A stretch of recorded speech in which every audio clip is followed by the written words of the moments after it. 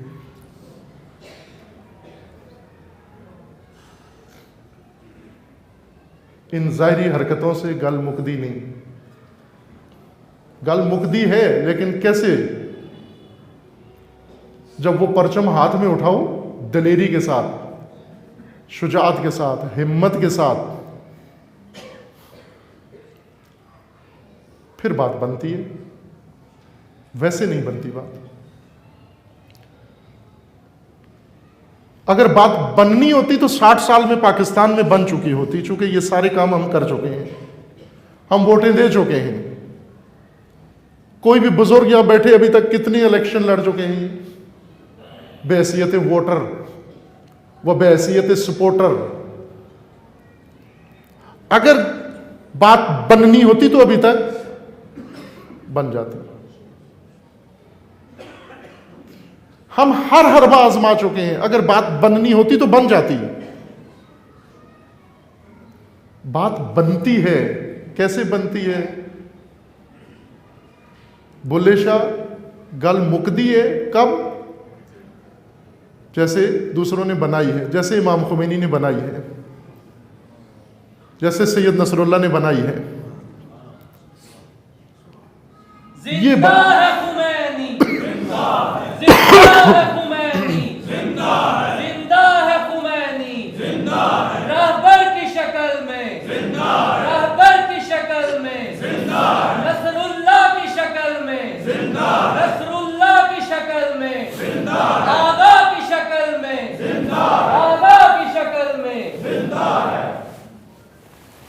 چند روز قبل ایک مولانا صاحب نے بہت خوبصورت بات بتائی، میں چاہوں گا اس بات کی خوبصورتی کے پیش نظر آپ بھی سن لیں وہ بات۔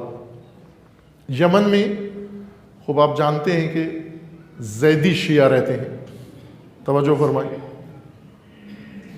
یمن میں حوثی قبیلہ جو ہے، جن کو حوثی کہا جاتا ہے، یہ زیدی شیعہ ہیں۔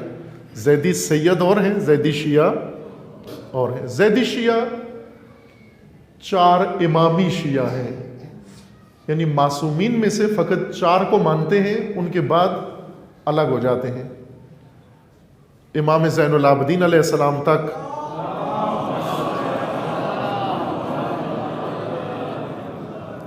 یہ مانتے ہیں، پھر امام چہارم کے بعد امام کے فرزند زید بن علی، سید ساجدین کے ایک بیٹے تھے جن کا نام زید تھا، شہید، زید شہید، ان کو امام مانتے ہیں۔ امام باقر کو امام نہیں مانتے علیہ الصلوۃ والسلام۔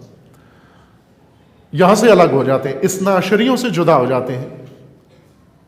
اور اسماعیلی 6 امامی ہیں، 6 ائمہ تک آپ کے ساتھ ہیں، اور 6ٹھے امام سے وہ الگ ہو جاتے ہیں۔ وہ امام علیہ السلام کے فرزند اسماعیل کو، اسماعیل ابن جعفر کو امام مانتے ہیں، وہ موسیٰ ابن جعفر کو امام نہیں مانتے۔ یہ 6 امامی ہیں، وہ 4 امامی ہیں ہمارے نزدیک، چونکہ 4 ائمہ تک ہمارے ساتھ ہیں، پھر الگ ہو جاتے ہیں۔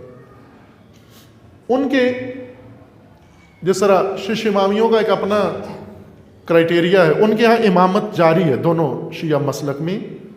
ان کے امام غائب نہیں ہیں، دونوں کے امام حاضر ہیں، موجود ہیں، اور اپنے ساتھ شرائط کے ساتھ وہ امامت کے سلسلے کو اس طرح سے جاری رکھے ہوئے ہیں۔ اثنا عشری میں چونکہ نصوص دینیہ گواہ ہیں کہ 12 امام ہیں، وہ 12ویں امام اثنا عشریوں کے نزدیک پردہ غیبت میں ہیں، ظہور فرمائیں گے، یہ عصر غیبت ہے، ان کا نہیں ہے عصر غیبت۔ 6 امامی اور 4 امامی، ان کا عصر غیبت نہیں، ان کا عصر ظہور ہے، ان کے امام موجود ہیں۔ پرنس کریم آغا خان پیرس نشین، وہ اسماعیلیوں کا امام ہے، اور زیدیوں کے امام کے بارے میں یہ بات خوبصورت تھی، میں آپ کو بتاتا ہوں۔ ان کے امام کی خصوصیات ان کے مذہب کے مطابق ہیں کہ وہ امام حسینی ہونا چاہیے، امام حسین علیہ السلام کی اولاد سے ہو، سید ہو، شجاع ہو، دلیر ہو، نڈر ہو، یہ ان کے مذہب کی خصوصیات ہیں، اور مبارز و مجاہد ہو۔ خوب ظاہر ہے کہ یمن ایک ایسا ملک تھا کہ جس میں یہ شیعہ عرصے سے بلکہ صدیوں سے مغلوب رہے ہیں، دبے ہوئے تھے۔ ایک طرف سے سعودی دبدبا تھا ان کے اوپر، اور دوسری طرف سے خود یمن کے اندر باقی قبائلی نظام ہے یمن کے اندر، اس قبائلی سسٹم میں یہ بہت ہی پسماندہ، فقیر اور دور دراز علاقوں میں، پہاڑوں میں، صحراؤں میں، ترقی یافتہ قبائل میں شمار نہیں ہوتے تھے۔ یہ انقلاب اسلامی کے بعد سے ان کے اندر کچھ بیداری شروع ہوئی، لیکن اس آخری چند سالوں میں انہیں موقع ملا پنپنے کا اور منظم ہونے کا۔ نتیجتاً آج آپ دیکھ رہے ہیں کہ عملی طور پر اس وقت یمن انہی کے کنٹرول میں ہے، صنعاء پر ان کا قبضہ ہے اس وقت، اور اس وقت حکومت بنانے کی پوزیشن میں ہے۔ ظاہر ہے یمن کے مستقبل میں اب ان کا بہت اہم رول ہے۔ اس وقت تک یمن کے حاکم ہیں یہ موجودہ دنوں میں، چونکہ کابینہ نے استعفیٰ دے دیا، صدر وزیر اعظم صاحب نے، انہی حوثیوں کے ہی یہ سعودی بارڈر کی طرف لگتے ہیں، لیکن صنعاء پر انہوں نے جا کر عوامی حمایت کے ساتھ پورے ملک پر اس وقت گویا قابض ہیں یا حاکم ہے اس کے، ابھی حکومت بنائی نہیں انہوں نے۔ اس مقام تک پہنچے کیسے؟ 4 امامی، میں 12 امامیوں کو سمجھا رہا ہوں، 4 امامی شیعہ کہاں پہنچا، کہاں سے شروع کیا، کہاں پہنچا؟ جب انہیں بیداری ملی، آگاہی ملی، سب سے زیادہ انہوں نے الہام لبنان کی تحریک تشیع سے لیا، چونکہ لبنان میں بھی ایسی صورتحال تھی، حوثیوں سے بھی کم ہیں لبنانی شیعہ، وہاں بیداری آئی، آگاہی آئی، اور حزب اللہ اور شیعہ اس مقام تک پہنچے جو آج پوری دنیا کے سامنے ہے، جس کے سامنے اسرائیل آج اس طرح ذلیل لگتا ہے، جس نے پورے عرب دنیا کو ذلیل بنایا ہوا تھا، آج ذلت کی ناک اس کی خاک میں رگڑی جا رہی ہے حزب اللہ کے ہاتھوں، کہ حالیہ دنوں کی خبریں آپ جانتے ہیں۔ ان کا وفد، یہ کسی مولانا صاحب نے سنا یہ بات مجھے، ان کا وفد آیا لبنان سید مقاومت کے پاس، اور آ کر ان سے پہلا سوال یہ کیا کہ آپ کون سے سید ہو؟ وہ سیدوں کی بھی اقسام ہے نا، کچھ لوکل سید ہیں، لوکل سید وہ ہیں جن کا شجرہ کسی امام سے نہیں ملتا، لیکن ضرورت کے تحت بن کے ظاہر حالات انسان کو کچھ بھی بنا دیتے ہیں، حالات کہیں بھی لے جاتے ہیں۔ کچھ لوکل سید ہیں، انہوں نے پوچھا کہ بھائی آپ کون سے سید ہو؟ تو یہ سمجھ گئے، چونکہ جانتے تھے یہ 4 امامی ہیں، زیدی ہیں، تو سید مقاومت نے کہا کہ میری سیادت کو چھوڑو، آپ کوئی اور کام کی بات کرو۔ باہر کیف انہوں نے اصرار کیا کہ یہ ہماری پہلی بات، آپ جواب دیں گے تو ہم اگلی بات کریں گے۔ تو انہوں نے بتا دیا کہ میں سید ہوں، حسینی سید ہوں۔ تو انہوں نے کہا کہ باقی شرائط تو آپ کی ہمیں پہلے سے پتہ چل گئی تھی، کہ آپ نڈر بھی ہیں، آپ دلیر بھی ہیں، آپ شجاع بھی ہیں، آپ مبارز بھی ہیں، آپ سے بڑا اس وقت کوئی اور دلیر ہمیں نظر نہیں آتا، صرف یہ شرط ہمارے مسلک کے مطابق رہتی تھی کہ آپ حسینی ہیں یا نہیں، اور وہ کنفرم ہو گئی ہے، ہمیں پتہ چل گیا کہ آپ حسینی ہیں، ہم آپ کے ہاتھ پر بیعت کرنے آئے ہیں، آپ ہمارے امام ہیں۔ سید مقاومت نے کیا کہا؟ سید مقاومت نے کہا کہ میں تو خود کسی اور کی بیعت میں ہوں۔ کہا آپ میری کیسے بیعت کرنے آئے ہو؟ میں تو خود کسی کی بیعت میں ہوں۔ تو حیران ہوئے، کہا آپ بھی کسی کی بیعت میں ہیں؟ فرمایا ہاں میں بھی کسی کی بیعت میں ہوں۔ کس کی بیعت میں ہو؟ کہا میں سید علی کی بیعت میں ہوں، سید علی حسینی کی بیعت میں ہوں، سید علی حسینی خامنئی کی بیعت میں ہوں۔ کہا وہ آپ کے امام ہیں؟ کہا اس وقت وہ رہبر ہیں میرے، میں ان کی بیعت میں ہوں، وہ ولی امر مسلمین ہیں اس وقت۔ کہا تو پھر وقت ضائع مت کرو، ہمیں فوراً پہنچاؤ کہ ہم ان کی بیعت کرنا چاہتے ہیں۔ عزیز من، شش چار امامی جو امام چہارم سے آگے بہک گیا تھا، پھر صدیوں بہکا رہا،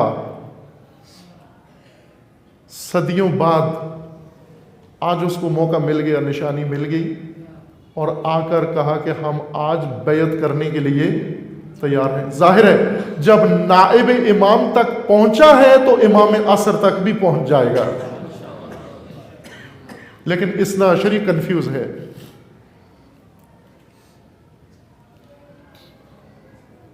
چند روز قبل گلگت بلتستان کے کچھ جوانان، چونکہ وہاں الیکشن ہونے والے ہیں ابھی عنقریب اور تیاریاں ہو رہی ہیں الیکشن کے لیے، تو وہ اسی موضوع پر ان سے میں نے ایک سوال کیا کہ بتائیے کہ آپ کے یہاں سنا ہے کہ وہاں اسماعیلی شیعہ رہتے ہیں؟ کہنے لگے ہاں رہتے ہیں، ہنزا میں، ہنزا نگر میں اسماعیلی ہیں۔ ان کا سنا ہے بڑے مضبوط بھی ہیں، کہتے ہیں ایسے ہی ہیں، بڑے مضبوط ہیں، ان کا اپنا سسٹم ہے سارا۔ میں نے کہا وہ ان کے کوئی ہیں کینڈیڈیٹ قومی اسمبلی، صوبائی اسمبلی، لوکل اسمبلی، اس میں الیکشن لڑتے ہیں؟ کہتے نہیں لڑتے۔ میں نے کہا کس کو فالو کرتے ہیں؟ کہنے لگے اپنے امام کو، پرنس کریم آغا خان کو۔ میں نے کہا اگر پرنس کریم آغا خان کسی کو کہہ دے ہنزا چھوڑ کے کراچی چلے جاؤ، وہ جائے گا یا نہیں جائے گا؟ کہتا ہے جائے گا، سر کے بل جائے گا۔ اگر وہ اس کو کہہ دے کہ تم اپنا مال سارا جمع کرا دو بیت المال میں، کرائے گا یا نہیں کرائے گا؟ کہا بالکل کرائے گا۔ میں نے ان سے عرض کیا عزیز من، دیکھو اس کا امام دیکھو کیسا ہے، عقیدہ تو امامت کا ہے لیکن امامت کا مصداق صحیح نہیں ہے، ایک جھوٹا کاذب امام ہے، ایک عیاش آدمی ہے، لیکن یہ اس کی امامت کا معتقد ہے۔ اسی جگہ پر رہ کر جہاں تو طاغوتیت کے لیے تیاریاں کر رہا ہے، وہ اپنے امام کے ہاتھ پر بیعت ہے۔ اگر ہنزا میں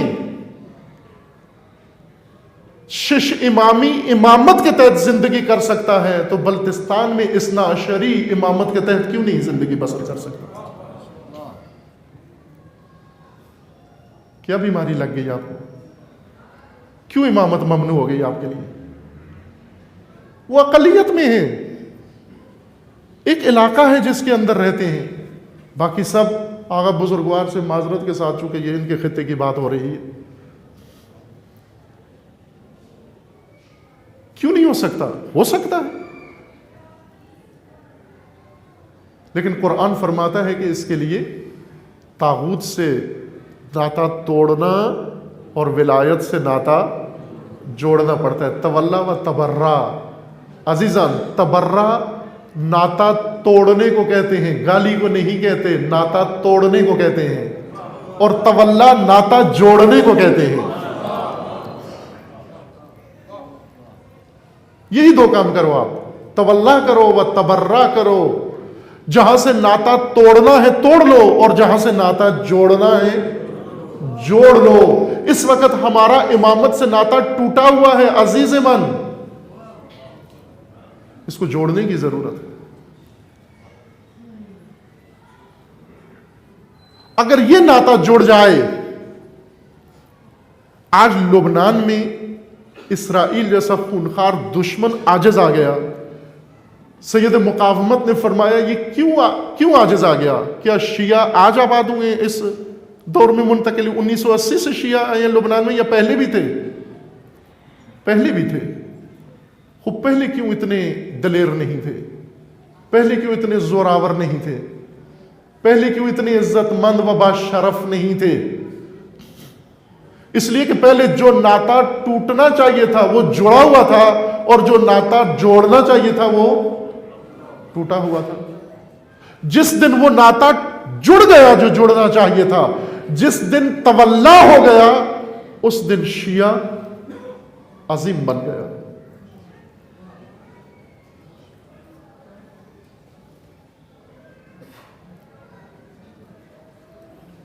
جو ناطا ٹوٹنا چاہیے تھا ٹوٹ گیا. یمن میں آج ہونے جا رہا ہے. پاکستان میں زیادہ سخت ہے، یہ ناطا جوڑنا زیادہ سخت ہے، اس لیے کہ یہاں طاغوتیت راسخ تر ہے. بہت گہری جڑیں ہیں طاغوتیت کی، دلوں کے اندر اتری ہوئی ہیں، مزاجوں میں اتری ہوئی ہیں. آج داعش رخ کرتی ہے لبنان کا، منہ کی کھانا پڑتی ہے اس کو. کوئی برگیڈ اسلام دشمن ادھر رخ کرتا ہے، اس کے دانت کٹے کر دیے جاتے ہیں. لیکن ہم گلی گلی اس کا شکار ہیں. یہ بندوق کی جنگ نہیں ہے، یہ بارود کی جنگ نہیں ہے، دین کی جنگ ہے. اور ہمیں معلوم ہو کہ دین کی جنگ کہاں ہے، کس سطح پر ہے، کس محاذ پر ہے، کس نے لڑنی ہے. یہ شیطانی لشکر شیطانی عالمی حکومت کے قیام کے لیے ایک ایک کر کے تسخیر کرتا جا رہا ہے. محاذوں کو مقاومت کی ضرورت ہے. پاکستانی تشیع کسی سے کم نہیں، بہت سارے پہلوؤں سے دوسری دنیا سے آگے ہے. لیکن جب جہت مل جائے، جب بیداری آ جائے، جب شعور آ جائے، یہ خون جو گرتا ہے یہ بہت عظیم ہو سکتا ہے یہ ملت کو بیدار کرنے کے لیے. اگرچہ فوری طور پر آپ دیکھیں وزیر اعلیٰ پہنچ جاتا ہے، دوسرے تیسرے افسران پہنچ جاتے ہیں، قومیات کے بعض ذمہ دار پہنچ جاتے ہیں، جا کے بیانات دے کے فارغ ہو جاتے ہیں، یا اس سے کوئی نہ کوئی فائدہ ہی اٹھا لیتے ہیں، لاشوں سے کوئی نہ کوئی فائدہ ہی اٹھا لیتے ہیں. اس طرح یہ سانحات رکنے والے نہیں.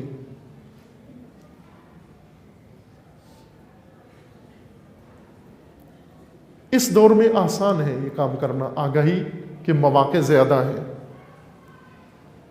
رہبروں کا پیغام آسانی سے پہنچ سکتا ہے آپ تک. رہبر معظم نے اس پیرس گستاخی کے جواب میں ایک خط لکھا یورپی جوانوں کو. اس کے اندر مقابلے کے لیے یورپی جوانوں کو اسلام شناسی کا تعارف کروایا. فرمایا رہبر نے کہ اس اسلام ہراسی کا مقابلہ اسلام شناسی سے کرو. اسلام شناسی کے لیے خوبصورت نکتہ مقام معظم رہبری نے یہ بیان فرمایا کہ بلا واسطہ اسلام شناسی. یہ اہم ہے، پاکستانیوں کے لیے بہت اہم ہے یہ نکتہ. ہم نے بالواسطہ اسلام شناسی کیا، ہر ایک نے ایک شخصیت سے، ایک گروہ سے، ایک حزب سے اسلام کو سیکھا ہے. رہبر معظم نے فرمایا کہ MI6 برطانوی انٹیلیجنس ایجنسی تشیع کی شناخت کروا رہی ہے. ٹی وی چینل بنے ہوئے ہیں، اردو میں بھی انگلش میں بھی، جو آپ بھی دیکھتے ہیں، یہ MI6 کے بنے ہوئے ہیں، برطانیہ سے ٹی وی چینل. یہ تشیع کا پرچار کر رہے ہیں، اور CIA نے سنیت کا پرچار شروع کیا ہوا ہے. داعش CIA کی بنی ہوئی سنیت ہے. یہ لشکر، یہ برگیڈ، یہ CIA کے بنے ہوئے ہیں. یہ وہ تسنن نہیں ہے جو آپ کے ذہنوں میں ہے، جو خلفاء کو ماننے سے بنتے ہیں، جو اپنے مذاہب اربع سے نکلتے ہیں. یہ وہ سنی نہیں ہے، یہ وہ سنی ہے جو CIA نے پروان چڑھائے ہیں. اور رہبر معظم نے فرمایا اسی طرح MI6 نے جو شیعہ بنائے ہیں، جو شیعہ چینل بنائے ہیں، جو شیعہ تعلیمات عام کی ہیں، وہ اسلام نہیں ہے. ان سے اسلام کو مت سمجھو، CIA کے برگیڈ سے سنیت کو نہ سمجھو، اور MI6 کے برگیڈ سے تشیع کو مت سمجھو. تشیع کو اگر سمجھنا ہے بلا واسطہ تشیع کے منابع سے سمجھو، اس کے منبع سے جا کر اس کو مطالعہ کرو. چونکہ غیر مسلم جوانوں کو خطاب تھا، رہبر معظم نے فرمایا آپ قرآن سے، سنت رسول اللہ سے اور سیرت رسول اللہ سے اسلام کو سمجھو. یہی تقاضا آپ سے بھی ہے عزیزان من. پاکستان میں اس وقت 72,000 قسمیں بن گئی ہیں تشیع کی. یہ کیوں بنے؟ اس گلی کا تشیع، اس گلی کا تشیع، ایک ہی محلے کے اندر 20 قسم کا شیعہ رہتا ہے۔ کیوں بن گیا یہ 20 قسم کا شیعہ؟ اس لیے کہ واسطوں سے تشیع دیکھا ہے، بلا واسطہ تشیع کو نہیں پڑھا۔ بلا واسطہ تشیع سیکھو، قرآن سے سیکھو، نہج البلاغہ سے سیکھو، کربلا سے تشیع سیکھو، آپ کو خالص تشیع میسر آئے گا۔ اس خالص تشیع کے اندر یہ قوت و طاقت موجود ہے جو ان دشمنوں کا مقابلہ کر سکتی ہے اور کروا سکتی ہے۔ جب تک ہم نے بالواسطہ مذہب لیا ہوا ہے، شخصیتوں سے لیا ہوا ہے جنہیں خود مذہب کا نہیں معلوم، جب تک ہم نے گروہوں سے اور حزبوں سے لیا ہوا ہے اور بنے ہوئے سلسلوں سے لیا ہوا ہے، یہ مذہب انسان کو شیطانی لشکر کا مقابلہ نہیں کروا سکتا۔ یہ طاغوتیت کے ساتھ سمجھوتے کے طریقے انسان کو بتاتا ہے۔ مقابلے کا یہ طریقہ جو رہبر معظم نے فرمایا، پاکستانی جوان کے لیے زیادہ اہمیت رکھتا ہے مغربی جوان کی نسبت۔ بلا واسطہ دین کے ساتھ اپنا تعلق قائم کرو۔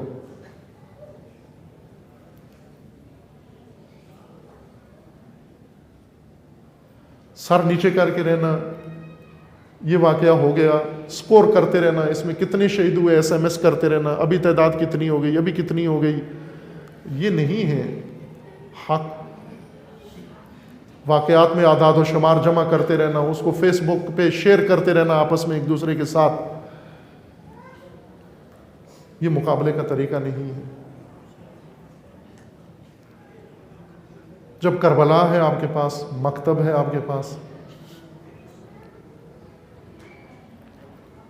دلیل ہے آپ کے پاس، روشنی ہے آپ کے پاس، چراغ ہے آپ کے پاس، اس چراغ سے روشنی نہیں لے رہے۔ ان الحسین مصباح الہدی والسفینۃ النجات، نجات کی کشتی بھی ہے اور چراغ بھی ہے۔ ان ظلمتوں کے اندر بھٹکنے کے بجائے اس چراغ سے روشنی لیں ہم۔ اربعین کی مجلس میں نے عرض کیا مومنین کی خدمت میں کہ قرآن کریم میں اللہ تعالیٰ نے حضرت موسیٰ کو آزمائشوں کے بعد بلایا معراج پر، اور جب موسیٰ پہنچے وہاں پر حکم آیا انی انا اللہ یا موسیٰ، اے موسیٰ میں ہوں تیرا خدا۔ یہ آگ نہیں ہے، یہ نور ہے اللہ کا جس کی کشش نے تجھے کھینچا ہے۔ انکا بالواد المقدس طویٰ، تو وادی مقدس میں آ گیا ہے۔ فخلا نعلیکا، اپنے نعلین اتار دو، وادی مقدس میں آ گئے ہو۔ موسیٰ گئے تاکہ میں ایک اقتباس اپنے گھر کے فیملی کے لیے کچھ لے کر آؤں، کھانے پینے کے لیے اقتباس لے کر آؤں، لیکن وہ نور الہی نور تھا اور اس نور سے موسیٰ اقتباس لے کر آئے۔ اقتباس، قبس عربی زبان میں اس آگ کے انگارے کو کہتے ہیں جو پرانے زمانوں میں ایک گھر میں آگ جلتی تھی اور دوسرے محلے والے جلتا ہوا انگارہ اٹھا کے لے جاتے تھے اپنے چولہے تنور کو جلانے کے لیے۔ اس کو عرب جلتے ہوئے سرخ انگارے کو، اگر وہ انگارہ اسی چولہے میں پڑا رہے اس کو قبس نہیں کہتے، اگر وہ جل کے وہیں راکھ ہو جائے اس کو قبس نہیں کہتے۔ قبس وہاں سے جلتی ہوئی آگ سے وہ انگارہ اٹھایا جائے اور جہاں آگ نہیں ہے، روشنی نہیں ہے، اس آگ سے وہ آگ جلائی جائے، اس کو قبس کہتے ہیں، اور اس عمل کو اقتباس کہتے ہیں۔ موسیٰ گئے اقتباس کے لیے، یہ نور لینے کے لیے، اور اللہ نے فرمایا کہ اے موسیٰ تو آیا ہے اپنی فیملی کے لیے سہولت ڈھونڈنے کے لیے، جبکہ خدا نے تجھے امامت عطا کی ہے، تجھے نجات امت کے لیے قبس عطا کرنا ہے۔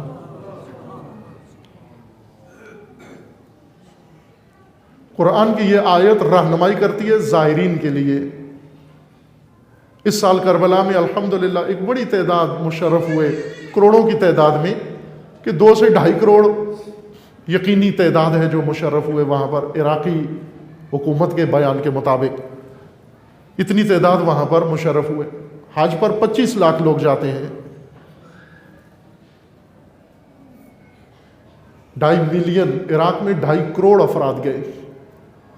یہ 2.5 ملین جو حج کے لیے جاتے ہیں، اپنی فیملی کے لیے سوغاتیں خرید کے مارکیٹ سے چائنا کا سارا سامان قبض لے کر آتے ہیں، لیکن خدا نے اس لیے نہیں بلایا تھا کہ مکہ کے بازاروں سے چائنا کا پروڈکٹ خرید کے اپنی فیملی کے تحفے لے جاؤ، بلکہ اللہ نے مقام ابراہیم و اسماعیل و ہاجر پر کھڑا کر کے یہ کہا تھا کہ یہاں پر آؤ تاکہ ان ہستیوں سے قبض لے کر اپنی قوم کے لیے جاؤ. لے کربلا کے زائرین کو کیوں بلایا گیا؟ اس لیے بلایا گیا کہ وہاں سے فقط تحفے تحائف لے کے تبرکات خرید کے آ جائے اور سبیلوں سے راشن کھا کے واپس آ جائے؟ نہ، اس لیے بلایا تھا کہ کربلا میں جن 72 انسانوں کا خون گرا ہے، ان کے نقش قدم سے کوئی کردار کا قبض لے کے واپس اپنی قوم میں لوٹ کے چلا جائے. اگر اس 2.5 کروڑ نے کسی ایک شہید کے نقش قدم سے قبض لے لیا ہوتا، اپنی قوم کی تقدیر بدل سکتا ہے. کربلا نجات کا ذریعہ ہے. امام خمینی فرماتے ہیں ہم نے کربلا سے نجات پائی ہے، امام حسین سے نجات پائی ہے. یہ تکلفاتی جملہ نہیں ہے، یہ کسی خطیب کا خطیبانہ جملہ نہیں ہے، یہ اس ہستی کا جملہ ہے جس نے کربلا سے نور لیا اور ایران میں آ کر اس نور سے نورانیت پیدا کی، قائم کی، جس کی نورانیت پوری دنیا کی آنکھوں کو چندیا رہی ہے. کیا یہ تکرار نہیں ہو سکتا؟ کیا کربلا میں اب وہ نور نہیں رہا جو امام خمینی نے حاصل کیا؟ کیا وہ زائر کربلا سے وہ نور لا سکتا ہے؟ پاکستانی زائر کربلا سے یہ نور نہیں لا سکتا. یہ نورانیت جس نقش قدم پہ آتی ہے، خدا عالمی کردار بناتا ہے. اسماعیل، حضرت اسماعیل ذبیح اللہ عالمی کردار ہے، عالمینی کردار ہے. حضرت ابراہیم عالمی کردار ہے. ایک نبی چند ہزار سال پہلے مبعوث ہوئے، لیکن خداوند تبارک و تعالیٰ نے قیامت تک نقش ابراہیم کو جاویدان کر دیا ہے.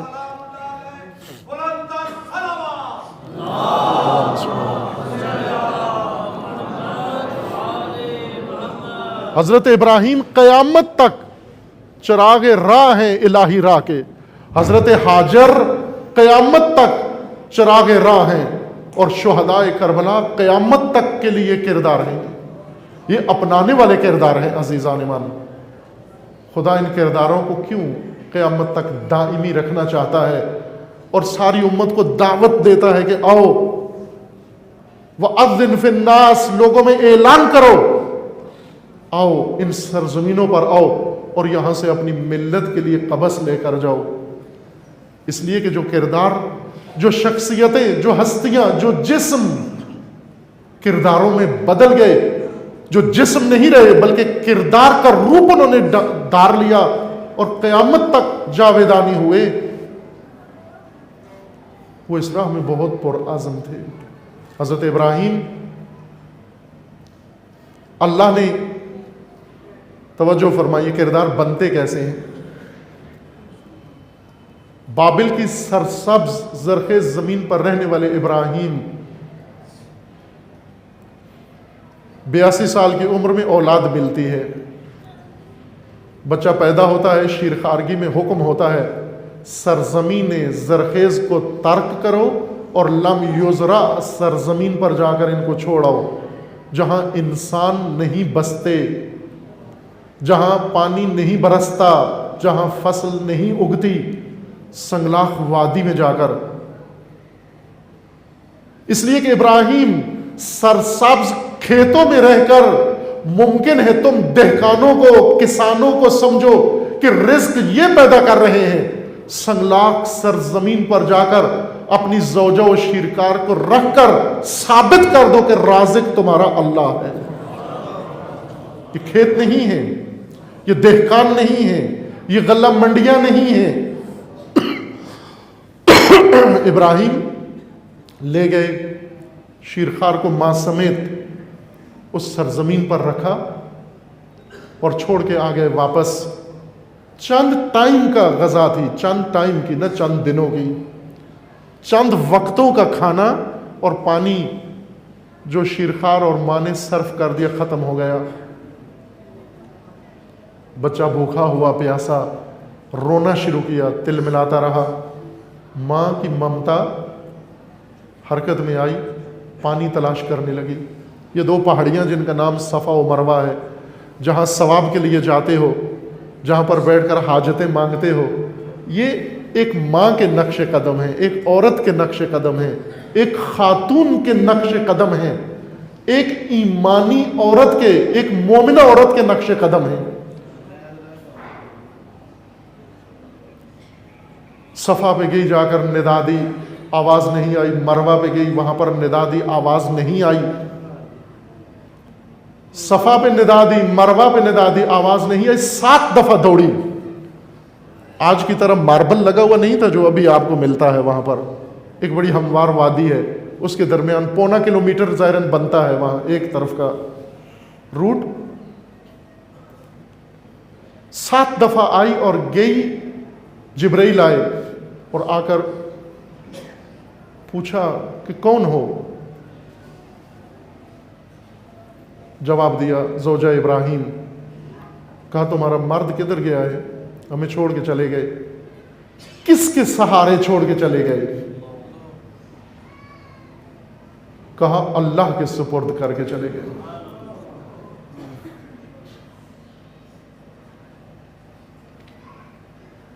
یہ نہیں کہا شوہر کتنا غیر ذمہ دار ہے, ہمیں کیسے جنگل میں بیابان میں یہاں چھوڑ کے چلا گیا ہے, ہمارا خیال ہی نہیں رکھتا. وہ عورتیں کہ اگر شوہر مسجد میں نماز پڑھنے چلا جائے, پیچھے عورت رونا شروع کر دیتی ہے کہ یہ بچے تو نے پیدا کر کے میرے لیے چھوڑ دیے, مجھ سے نہیں سنبھالے جاتے, نماز کو چھوڑ بچوں کو سنبھال. اگر مرد کسی ریلی میں چلا جائے, کسی جلوس میں چلا جائے, پیچھے عورت احتجاجی ریلی نکال دیتی ہے, روٹ کے بیگ باندھ کے ماں کے گھر چلی جاتی ہے اور پھر کہتی ہے مجھے حج کرنا ہے. حج پہ جا کے ہاجر سے پوچھ کہ جب مرد تیرا اللہ کی راہ میں جاتا ہے تو یوں نہیں کہ تو پیچھے بیٹھ کر مرد کے شکوے کر, بلکہ تو بھی برابر کی شریک ہے اللہ کی راہ کی.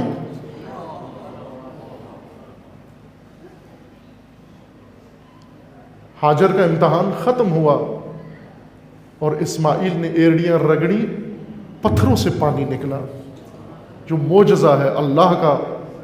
اور آج تک وہ پانی اس سنلاخ زمین سے جہاں بورنگ آج بھی نہیں کر سکتے, سمندر کا پانی صاف کر کے لاتے ہیں, آج بھی نہیں نکلتا پانی, لیکن یہ چشمہ وہاں سے پھوٹا اور ابھی تک جاری ہے. وہ ساری یہ انسانوں کو, مسلمانوں کو کچھ بتانے کے لیے ہے.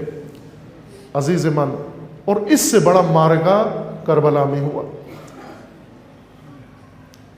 اس سے بڑا معرکہ کربلا میں ہوا. کربلا میں بھی تو یہی ہوا نا کہ مدینہ میں ایک خوش و خرم خاندان مدینہ میں زندگی بسر کر رہا تھا, آسائش و آرام کے سائے میں آپس میں مل بیٹھ کے رہ رہے تھے. لیکن ندا آئی, اے ذبح عظیم, وہ قربانی جو تیری جد سے چھڑا دی گئی تھی اس کی تکمیل کا وقت آ گیا ہے. راہ ابراہیم ظلمانی ہو گئی ہے, اندھیرا چھا گیا ہے, اس کو ایک روشن تر چراغ کی ضرورت ہے.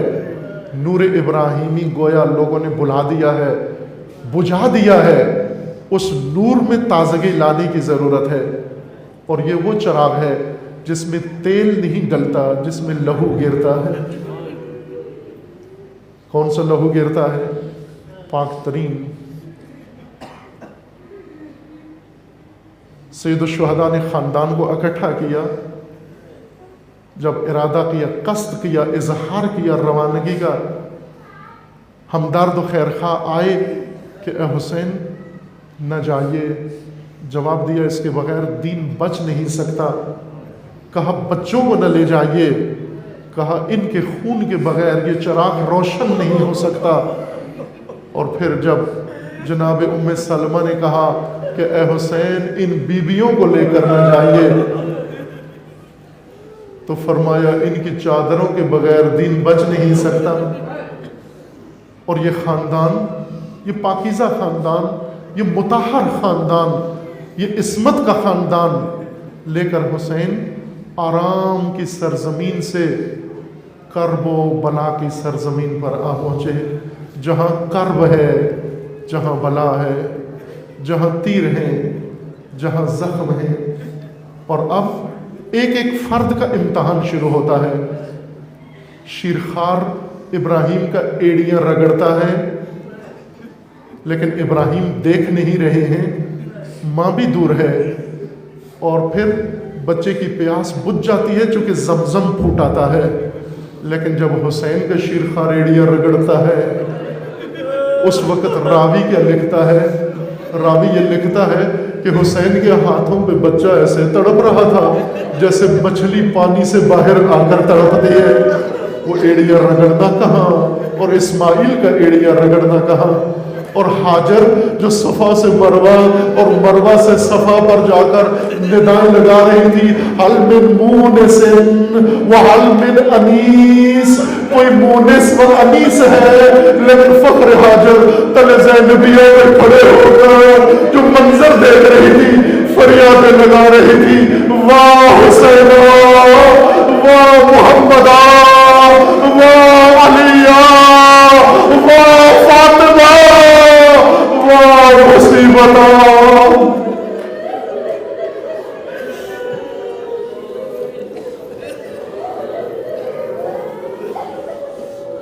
لعنت اللہ علی الظالمین، فسیعلم الذین ظلموا أی منقلب ینقلبون۔ اللہم بحق اسمک العظیم الاعظم الاعز الاجل الاکرم، یا اللہ یا اللہ یا اللہ یا اللہ یا اللہ یا اللہ یا اللہ یا اللہ یا اللہ۔ خدا بندہ بحق محمد و آل محمد ہمارے اس قلیل سے ذکر کو اپنی بارگاہ میں قبول فرما، مومنین کے اس اخلاص و خلوص کو شرف قبولیت عطا فرما، جو مومنین اس دنیا سے رحلت کر کے انہیں جوار رحمت میں مقام نصیب فرما۔ ثانیہ شکارپور و دیگر ثانیات کے شہداء کو پروردگارہ جوار رحمت میں مقام نصیب فرما، ان شہداء کو شہداء کربلا کے ساتھ محشور فرما، جو زخمی ہیں مجروح ہیں پروردگارہ انہیں جلد از جلد شفاء کاملہ نصیب فرما، جو بیمار علیل ہیں پروردگارہ انہیں جلد از جلد شفاء کاملہ نصیب فرما، جو ملتمس دعا ان کی دعاؤں کو مستجاب فرما، جو صاحب حاجات ہیں ان کی حاجات کو پورا فرما، جو بے روزگار ہیں انہیں رزق حلال نصیب فرما، جو بے اولاد ہیں انہیں نیک اور صالح اولاد نصیب فرما، جو کسی مشکل و مصیبت میں گرفتار ہیں ان کے تمام مصائب و مشکلات کو برطرف فرما، امت اسلامیہ کو ظلم و ستم سے رہائی عطا فرما، امت اسلامیہ کو فتنوں سے نجات عطا فرما، فتنہ تکفیریت کو نیست و نابود فرما، ان کے بانیوں سرپرستوں کو نیست و نابود فرما۔ خدا بندہ بحق محمد و آل محمد حزب اللہ کو کامیابی عطا فرما، سید مقاومت سید حسن نصر اللہ کی حفاظت فرما، رہبر معظم انقلاب اسلامی کا سایہ دراز فرما، انقلاب اسلامی کو دشمنوں کے شر سے محفوظ فرما، انقلاب اسلامی کو انقلاب امام زمان سے متصل فرما، مملکت پاکستان کی حفاظت فرما، اس ملک کو اندرونی بیرونی دشمنوں کے شر سے محفوظ فرما، ملک کے اندر امن و امان قائم فرما، دہشت گردی، فرقہ واریت، فتنہ و فساد و نفاق پھیلانے والوں کو نیست و نابود فرما، ان کے حامیوں سرپرستوں کو رسوا فرما۔ خدا بندہ بحق محمد و آل محمد پیروان امیر المومنین عزاداران سید الشہداء جہاں کہیں بھی ہیں ان کے عزت و مال و ناموس کی حفاظت فرما، دشمنان تشیع اگر قابل اصلاح نہیں ہے پروردگارہ انہیں نیست و نابود فرما، ملت اسلامیہ کے اندر اتحاد و اتفاق قائم فرما، ملت پاکستان کے اندر اتحاد و اتفاق قائم فرما، ملت تشیع کے اندر اتحاد و اتفاق قائم فرما، ان جوانوں کے اندر بیداری و شعور عطا فرما۔ خدا بندہ بحق محمد و آل محمد اپنے ولی حق ولی اللہ العظم اجل اللہ تعالی فرج و شریف کا جلد از جلد ظہور فرما، ہمیں حضرت کے اعوان و انصار میں سے ہونے کی توفیق عطا فرما، تمام دنیا میں بالخصوص دنیا اسلام میں و بالخصوص پاکستان میں پروردگارہ نظام الہی ولایت قائم کرنے کی توفیق عطا فرما، تمام مرحومین کے لیے بالخصوص شہداء کے لیے، شہداء شکارپور و دیگر ثانیات کے شہداء کے لیے، آپ اپنے شہداء کے لیے حاضرین مجلس، بانیان مجلس و جس مرحوم کے ایصال ثواب کی مجلس ہے ان کے لیے، اور بالخصوص امام شہداء حضرت امام خمینی رضوان اللہ تعالیٰ علیہ کے لیے سورہ فاتحہ۔ بسم اللہ الرحمن الرحیم، الحمدللہ رب العالمین، الرحمن الرحیم مالک یوم الدین ایاک نعبد و ایاک نستعین اهدنا الصراط المستقیم صراط الذین انعمت علیہم غیر المغضوب علیہم ولا الضالین اللہم تقبل منا انک انت السمیع العلیم برحمتک یا ارحم الراحمین۔ درود پڑھیے محمد و آل محمد۔